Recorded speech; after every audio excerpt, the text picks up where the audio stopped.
Welcome to the Enterprise Excellence Podcast, where our purpose is to help create a better future. Learn from our world's experts how to improve your organisation sustainably. Learn how to achieve and sustain an excellence journey for yourself, others, and the planet. I'm your host, Brad Jennings, coming to you from Brisbane, Australia. Welcome to episode 5 of the Enterprise Excellence Podcast. It is a great pleasure to have Cheryl Jekiel on the show. Cheryl is the founder of the Lean Leadership Centre. Cheryl has developed throughout her career an expertise in developing cultures of excellence. Cheryl is the author of Lean Human Resources, Redesigning HR Practices for a Culture of Continuous Improvement. The second edition of this book is just released. Let's get into the episode. Hey Cheryl, thanks for joining us today. I really appreciate your time. It's such a pleasure to have you on the show. Happy to be here. Excited to be here, actually. I really am. Thanks, Cheryl. Cheryl, what's your backstory? What significant moments in your life shaped who you are now? Significant moments that shaped who I am. Well, there's a lot of them. I think the older I get, the more of them there are, right? I was just talking to someone earlier today about the moment that I really felt how lean or continuous improvement changed somebody's life and what it felt like to witness that and be part of that. It was a forklift driver, and I had worked in this company a while and saw what machine operators and forklift drivers are, meaning the job specific type things. And I saw those same people get involved in quality work and teams and leading. This same gentleman led a team, and I just remember his shoulders went back and he was like, and he said something like, I didn't know I could do this. And I knew even at a young age, I'm like, he could have gone his whole life and not known he could do that. He could have just done 40 years of work and driving forklift, and like that's what work was. And I knew that that was profound to me on what it means to the quality of life.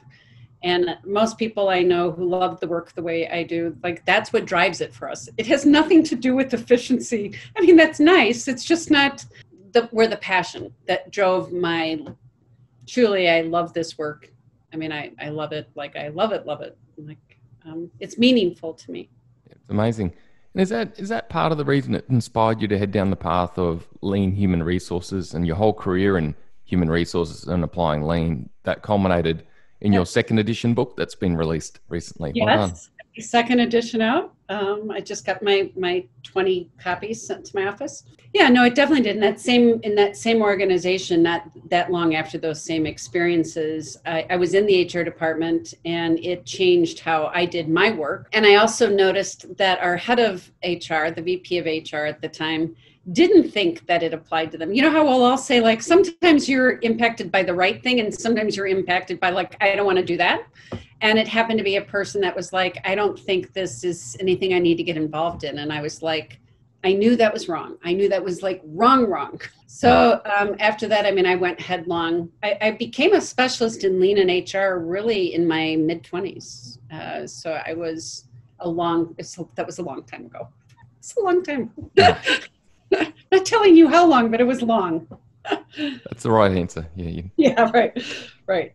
But no, I knew right away that it was obvious to me you were changing work. I might also, I would say this much. I've only recently realized that my very first exposure to continuous improvement and a transformation is still one of the best ones I've ever seen in my life. And I didn't know that at the time. Like, I thought they were all like this, meaning they came in, they had one group of consultants that was really overhauling how the systems were running and making it more Kanban oriented and pull and got rid of a lot of the waste. But they had another group that came in that revised how the work roles were done. And they became matrix based overnight, and they reset what it meant to lead, like on a dime. And I remember at the time, HR thought it was the worst thing they'd ever seen because it was so barbaric. A bunch of people who had been good at leadership for the last 30 years were all of a sudden not seen as good coaches and therefore not able to stay in those roles. But to this day, I've watched for 30 years, that issue keeps going on about if they're going to coach, being technically proficient and being good at helping people develop and contribute and solve their own problems are really different skill sets. So they went headlong into that. They changed the policies. I remember them teaching adult relationships, all of those concepts. And to this day, I very rarely, if almost ever, see that kind of complete overhaul from the very beginning that It's not just the processes, it's a workforce, complete change in the workforce. Hence, how could HR, I mean, that's why it's so obvious to me, like, what do you mean this isn't for you to be involved in? Like, it just changed work, every aspect about work. It's amazing because it's about culture, isn't it? And HR is about culture. Not just culture, really how work is defined. So if you think wherever job descriptions are sitting at, or how do we hire anybody, or how do we develop them, every aspect of how we help lead people or deal with people, it's all usually residing there. So what happens is most of them work around it. They start coming up with their own training plans, and they'll change out, like either HR is kind of coming along, or I've just seen them like just work around them. They just alter it with HR, just not quite understanding what's happening. Wow. And so is that some of the insights in your book, Cheryl? Is that some of the key topics you cover and the knowledge you put forward for readers? So my manifesto, so to speak, is bigger than that. It's It used to be, I think, more about how HR wasn't involved. But I think that my big vision is that I think in general, people are underestimating the value of lean or continuous improvement in general. It's often associated with an approach to saving money. We could make a widget for less money. Lean out waste, so take out unnecessary steps or unnecessary work, those kinds of things. And what I know to be true is that the big value of lean is optimizing the contribution of the teams. That if you had each and every team member optimized, they could create value that you can barely imagine. Like, it's off the chart exponentially. It's not, we can cut our cost by 3%. And this goes back to one of the same stories of that time period. At that same company, when I first had gotten there, they were barely breaking even. One of the customers was Wendy's, which is a fast food chain here that makes hamburgers, and they make plastic straws, and we made their plastic straws, and there was a quality issue in the straw, and we had a team of our people. So the way it would have been is the head of sales for that, the national accounts person would have profusely apologized and taken them golfing or taken them to dinner and said, we're just really bad and we're really sorry, and all of that. Instead, what they got was a team of people from the plant interacting with the team of their people. And they did the root cause analysis to identify where in the process the glitch had happened and truly how they fixed it so it wouldn't happen again. Wow. And the response from Wendy's was like several $1 million worth of business. And what that showed me at a young age was this big power was in revenue. And since then, I've had several examples in the hundreds of millions of dollars ranges of when under certain circumstances, if you had to choose between two companies, and one has this highly team-based, highly engaged, problem-solving workforce compared to the one that's not, it's a no-brainer which one to pick. So it's realizing it's a way to sell more, which is your language, right? You could sell more this way. Definitely. One's just a more valuable workforce, and it certainly does convert to sales. So that's one of its big values, and engagement. Most people don't realize that lean and continuous improvement and engagement almost are a complete overlay. So from an HR perspective, the highlights of lean and the highlights of engagement, when leveraged, creates the greatest financial value. And so people are always like, so why do you care so much about the financial value? And I'm like, well, because it gauges how much to invest. And so I think what happens is we're underestimating what all this is worth, and so we underinvest in it. If you really understood what it's worth, by the way, most people aren't clear that engagement drives money anywhere from about 7 to 11% greater profitability, greater shareholder value. There's several, whether it be Gallup or other studies have shown it's just a better performing business.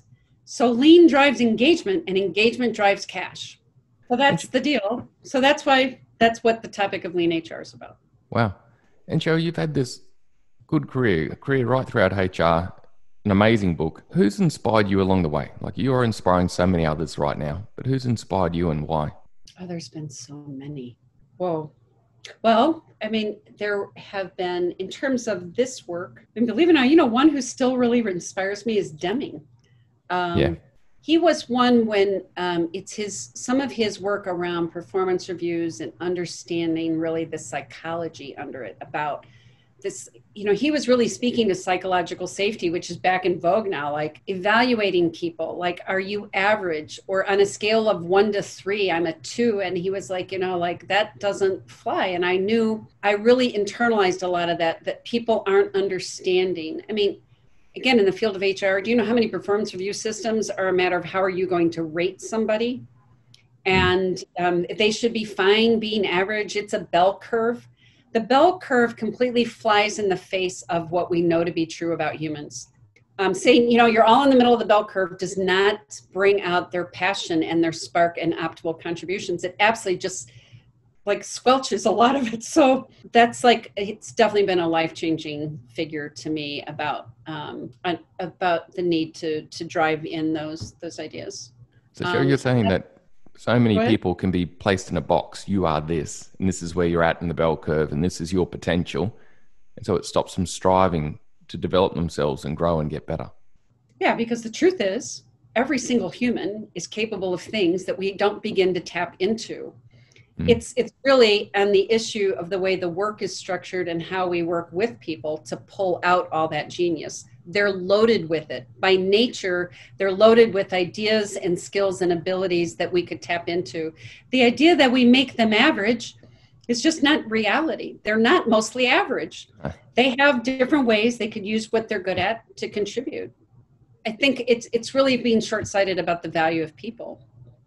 Cheryl, for our listeners, is there some tips you can give them of ways to go about helping people develop and grow? Language they can use, approaches they can use. What's 1 or 2 tips you can give them?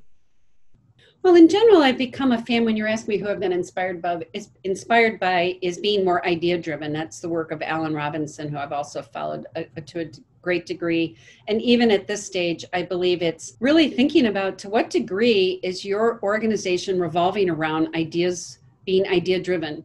And one of the questions I asked him that I was so touched with his answer, I said, do you mean like a suggestion program? And he's like, no, that is exactly not what I mean, a suggestion program. Meaning traditional leadership tends to say, well, we want your ideas. And if you give me an idea, then us, the leadership team, will evaluate your idea and decide whether we think that's a good idea and decide whether we think we should do it. And then we'll take it forward and under advisement. And that's so not easy. Right.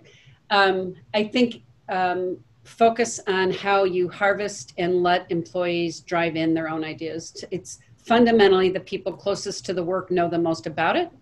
And so hence they're the most able to identify an issue and solve it, and realize most of the leadership interference with that is just habit. It's just a bad habit. So building that autonomy right at the front line, where the front line's empowered and away they go. I would take a list of every problem you have in your company and take maybe your top 3 worst ones and say, let's get this entire team on this problem, and they will solve it. That's inspiring. Yeah. And Cheryl, what are you focused on now? Like, you've had the 2nd edition of the book come out. What are you focused on now, and what motivates you now? Well, my work has gotten as interesting as it's ever been. After years of working on talent management systems that basically I've developed a quicker and easier way to redesign the HR systems to be able to be modified, very well organized, very comprehensive. The idea of why they have to be modified so regularly is the transition from top down to bottom up is like a gradual shift. So you need HR systems that can keep up with it and help drive it instead of react to it. So I've gotten that underway. And then in the last few years, we've gotten this leadership skill set much more put together that connects to that, to develop a coaching leadership style, which has been like the holy grail. Everybody's been trying to, how do you make coaches? I finally have found some ways, and from studying in the field what's working, and we've had greater success than we've ever had of actually creating real coaching skills on a broad basis. And then what it takes to grow that idea-driven environment. And so when you add all that together, so what I've been busy doing is figuring out how to scale and make more available that comprehensive system to help more organizations achieve that actual full transformation. I think the majority of them are getting stuck in it. They're getting started and they're not able to fully hit the other side because they're not dealing with a strong enough HR strategy to turn that tide all the way. Yeah, it sounds like a really amazing path. If you can cracked that code and developed the ways to truly help. That's amazing. So that's what I do a lot. But I'm coming up with more ways to make it more easy, accessible, systematized, more comprehensive, leaning it out, so to speak, and making it. But we've had the best success we've ever had. And so I know that we're closer to the right path than I've ever been. And Cheryl, what advice would you give to someone just starting their journey now? Like someone just starting out for the first time into team leadership or HR? What advice would you give? The way I put it to people, although I don't think I actually understand this term all that well, the first time I ever heard it was like, it sounds like a stealth jet when you get started, meaning here's the only thing I know about a stealth jet is it doesn't sound like anything. So it's a very powerful machine, but it has no sound initially. And so the reason why I mentioned that is it's really one of those things you just get in there and you take steps, and it often feels like nothing is happening. You just need to realize everything is happening. It just doesn't sound like anything. So you get in the water and you make some changes and you have some experiences and you're progressing more importantly, but just remember it could take years before it feels like you moved at all, but you are moving. You just need to let those experiences happen and culminate and keep at it. Don't give up and just be aware every piece of these experiences adds up together. Like I was just working with a company and they're working on a very simple, they had a bunch of people working together as a team on a very simple issue. And I said, it's not about the issue. They just had a successful interdepartmental team solve a problem. A bunch of people took on leadership roles that never have. And on the call I just got off of, they said, these 3 ladies that had this experience are like on fire. They don't want to ever leave their jobs and they think this is the best company anywhere. And I'm like, all they did was pick one simple thing to let them work on. It doesn't seem like much of a big deal, but it could be life-changing to them. That one element of autonomy and letting them bring out their true potential just creates inspiration for the future. You could have created the next Cheryl Jekiel right there and then. Never know. But watching even the leaders that I helped just sponsor it, how turned on they were, like they just were like so happy with this. In fact, one of the leaders said, I've had a really bad week and there's been last week was tough. She goes, when I heard this from these 3 people, I just felt like it's a great day. And so it spreads. And so I even said to them, I haven't tired of this feeling in my entire life. I don't plan to ever retire. Most people I know in this line of work have no plans to ever, we'll be doing it as long as we're able to be doing it because it's pretty fun. You can really see the passion and motivation you have for that. Like you've found that purpose for your life and you've written the books, you're working with organizations. It seems to be, if I get this wrong, and please correct me, it's really about that, bringing out the potential of every person. I can see this passion in you to really help organizations develop cultures where everyone's potential is realized and that motivation's in there for each person. Yeah. I've also noticed over the years, maybe about 10 years ago, I've been very active in a group called the Association for Manufacturing Excellence, which is just a place people with this passion all hang together. And we found whenever we meet each other, we feel like friends right away. I mean, even when I met you, it was like we talked for 15 minutes, like, you're an amazing person. So there's a way, I think it's come from, we have a shared value system. A lot of people in this line of work have a sacred respect for people, and that whether we say it one way or another, we all believe that this is worth doing. Like it really matters in the world. And as I said, it's not just about making things better, like make a more efficient company. Letting people truly find what they're able to do is just worth doing. I mean, it's just part of quality of life. I think it's really about creating greater quality of life through a better work life. It's amazing. I share your view. From the moment I got involved in this industry of enterprise excellence and lean and agile, and I've never met a group of more giving, caring people who are just truly in it for a larger purpose. It's an amazing group of people to be connected with. Yeah, so we find like if we sit down to a dinner table and like in 10 minutes, like, well, we're just friends now. We just are. Because that's just a common element. And so it's become for me an interest in understanding more what this experience feels like. We talk about it a lot like it's a culture or a mindset, or it's a set of outcomes, or it's metrics. But I think we would do well to consider what it's like as an experience. By the way, we're emotional human beings, right? It feels good. And things that feel good are good for us. So I think, again, probably with my background, paying attention to understanding the feeling of improvement or the experience of it, I think would give us a better understanding where its real value comes from. Because engagement feels like something. It's not about just an outcome. People feel engaged, which means they feel connected to something, part of something greater. That is a feeling they get. And lean produces that feeling all over the place. Cheryl, that's insightful. Is that an area you're going to research and do further work in going forward? That's one of forward? my next things. I want to do either, I've thought about doing book, art, podcast, videos, all of the above on this topic about how it feels. That would be a good book. I'll read that one. Let me know when you've got that one, please. Oh, well, you can be in it. I'll come get you to contribute. That'll be great. Thanks. Just have to know how it feels to you. That's all you have to know. I know that feeling. Yeah, it's a great feeling. It's a bit like the old Toyota ad, oh, what a feeling.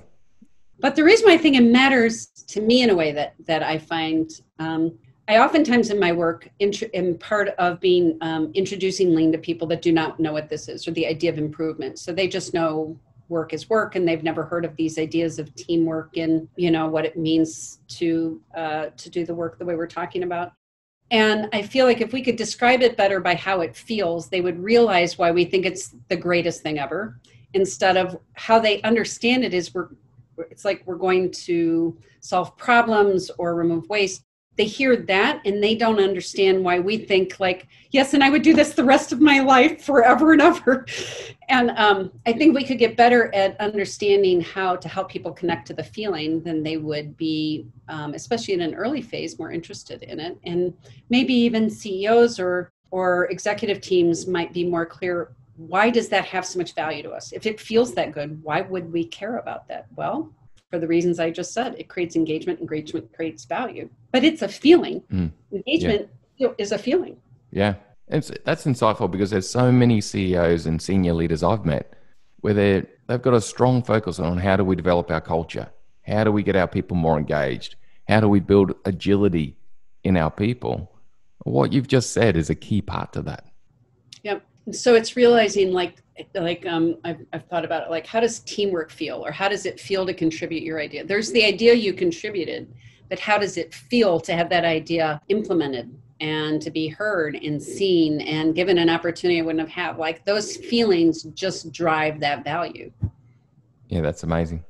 Yeah. Cheryl, what have you learned recently that you didn't know before? In the last few years, what's something that's given you an insight? Well, the big thing I've been working on that I didn't know before, so I haven't always been in HR in my career, but I've spent a lot of it. And over the decades, there's been something we call frontline supervision training. So it was common, you would develop supervisors out of people that, let's say, were not in supervisory roles. It was important that they be taught how to manage people or supervise people. And what I always knew in HR, first of all, is that they weren't the only ones who needed to know how to deal with people. Like usually every other layer above them needed the same skill set. Yeah. I also never really thought much about a lot of the training out there. I always thought was too small a tool given the size of the need of the skill. Like it was like we put everyone through 8 hours of training or even 8 weeks of training. And now they're supposed to know how to set expectations and give feedback and handle complex people issues, and they don't. And so there's always been, what I knew is I never thought it was that good, but it's like I compartmentalized that topic. And in the last couple of years, I've tied that understanding of that skill set with developing coaching skill sets and what that takes, which has often been associated with lean and how to develop like lean sensei skills or kata coaching skills, like in a Gemba walk, how do we coach? And I've been realizing the best way to develop coaching skills is fundamentally in how we teach people how to work with people at all. Whether that be as a supervisor, it could mean even as individual contributors, but in general, that skill set.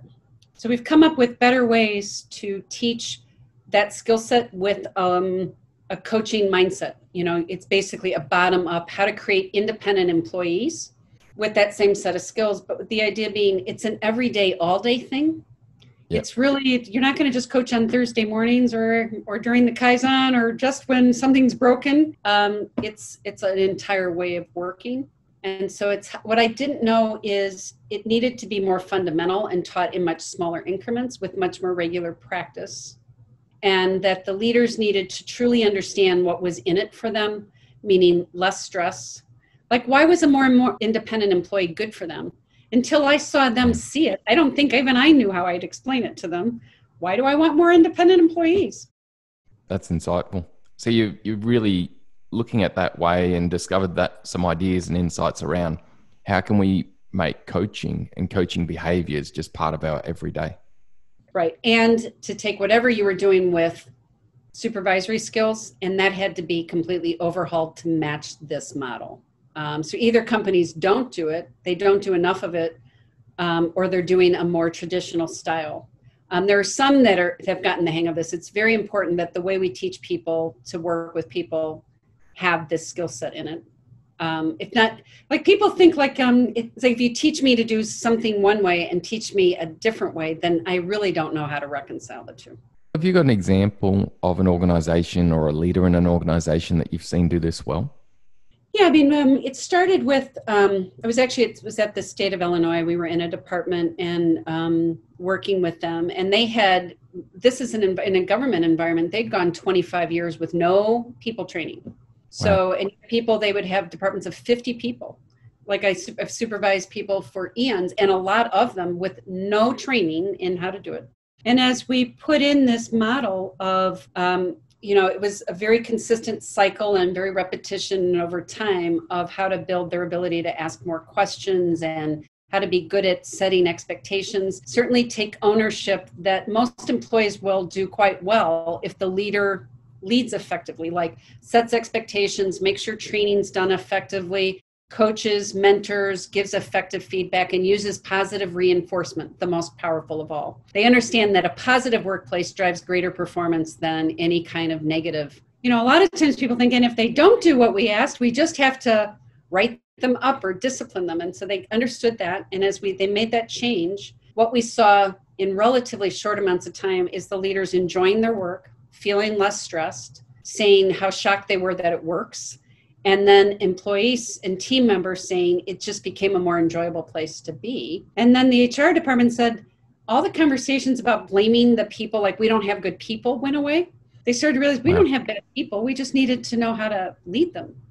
And so what drives my passion around that is there's nothing more heartbreaking than watch people blame people for being the problem when I know it's not the person. The expectations weren't clear. The training wasn't sufficient. They weren't given feedback. It was much more like, what have you done wrong instead of what have you done right? And it doesn't mean there was a bad leader. It just meant you had someone without the skill set to know how to do that. But people usually pay the price for that in being blamed for the problem. Yeah, the frontline employee can be the one that helps it. They get blamed for it's something's wrong with you. Yeah, and that can impact their whole life, can't it? It's not just work. That can flow out into their personal life and does flow out into their personal life. Absolutely does. And so when you can stop that, you've stopped something pretty important. And the leaders, when they kind of know better, they don't feel good about that. They know that they're hurting a person when they, I'm sorry, you're just not cutting it. Or, I don't know why you're not able to perform, but I can't let you do. They feel that too, but they need more skills to know how to sort that out and get to the right root cause. So keep in mind, as a lean HR person, most of the time they have the wrong root cause. And questions get you the information to make a better assessment. Right now, what people don't realize is how much of the time people assume the answer.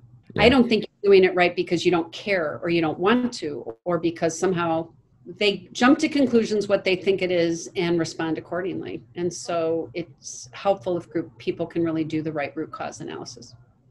It seems that sometimes leaders are so busy, so much pressure, we just jump to a conclusion. And that conclusion is often relates to people and blaming people rather than taking the time to go deeper. Have you seen any other examples like that in terms of a company that went from that environment to actually doing a better job and being able to turn it around? Absolutely. I mean, there's another one I'm working with that, again, 20 years of lean and had a lot of like the Gemba walks and Kanbans and a lot of the visual management and those things, but the supervisory skill sets were really far off. I mean, they were just, again, very traditional, a lot of people in leadership roles, a bunch of people even put into cell leader roles. Like, again, we need more people. And so they would just say that the most responsible of the group or the person that raised their hand or answered the bid gets put in the job. And as they have just gone through, they're in their second year of building these skills, and it's overhauling their culture as, like someone said, respect for people. This was the plant manager of that facility said, if you want to talk about respect for people, make sure that what you ask of a person to do in their job, like supervise people, that they've been given sufficient training to do that work. Yeah. That's not respect to say somehow you're in charge of 40 people and how to coach them and develop them when I've given you almost nothing to go on. The last thing, you can tell I get passionate about this, it's hard to get me to, is I'm finding the other thing I didn't know is the importance of their connection to each other. This is much less about connecting to a trainer. There's one part of whether you know better, and there's another part whether you are able to do better, meaning I may know I need to give feedback or address a situation, but I may just be reticent for any number of reasons. The more we helped the group connect to each other, they did not realize that the other people were having the same feelings, that they're overwhelmed. They find people issues to be the hardest issues they face. And the more they could support each other, advise each other, coach each other, just support one another and just relate, the better it got. And that showed me the way to really raise this bar is through the leadership being a tight enough community, connected enough, that they raise the bar together. It's a team sport. And while I think I knew it, I didn't know it the way I know it now. It's a team sport. They will not get there by themselves. Yeah. It sounds like you're describing building safety amongst that leadership team itself and that camaraderie for them to then help each other and move through the journey to develop and grow. Yeah, like a third of them say, I can't ask questions the way I want to. I want to be a better listener. I know I should ask more questions. I just can't seem to get me to do it. And when they share that and that becomes normal and that becomes like, yeah, me too, they all got better. It wasn't like, let's just commiserate and just all give up together. It raised the bar by it being okay to just be where they're really at. Yeah, that's great. And Cheryl, thank you so much for the insights and knowledge that you've shared today. If people want to reach out to you or if they want to get your book, how can they find you? How can they find the book? Yes, so out on my website, which is leanleadershipcenter.com, there's a place where you can subscribe. You don't have to stay on the mailing list, although I would say most of the content I send out, I don't really have I'm not out selling things. I distribute a lot of content. All my work with clients, I'm always turning into content and distributing it. Even the book has a huge landing page of all kinds of free resources. So write me a note. My email is also Cheryl@leanleadershipcenter.com. So you can also just send me an email or get a hold of you and you'll get a hold of me. But I'm always interested in both things you want to share that you think your organizations are doing well and feature that, as well as anything I can do to hook you up to others in the field. So I love to hear from people in the field. I'll include those details in the show notes also. All right. Cheryl, thank you. It's been such an honor to talk to you. And I really appreciate the knowledge and insights you've shared today. Thank you. Thank you, Brad.